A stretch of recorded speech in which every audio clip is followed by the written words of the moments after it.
আমি আমি কে চাপ দেবে আমাদেরকে? কোনো চাপ চোখ নেই।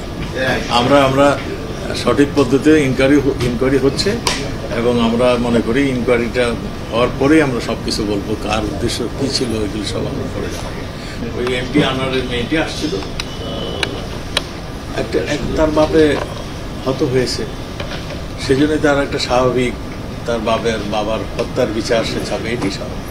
সেটাই সে বলতেছিল যে আপনারা যাতে কেউ পান না পেয়ে যায়, আপনার এই বিষয়টা দেখবেন।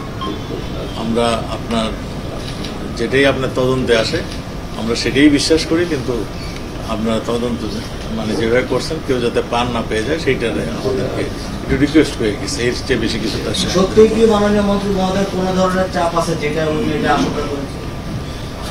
আমি কে চাপ দেবে আমাদেরকে? কোনো চাপ চোখ নেই। আমরা সঠিক পদ্ধতিতে ইনকোয়ারি হচ্ছে এবং আমরা মনে করি ইনকোয়ারিটা হওয়ার পরেই আমরা সব কিছু বলবো, কার উদ্দেশ্য কী ছিল এগুলো সব আমরা করে জানাবো।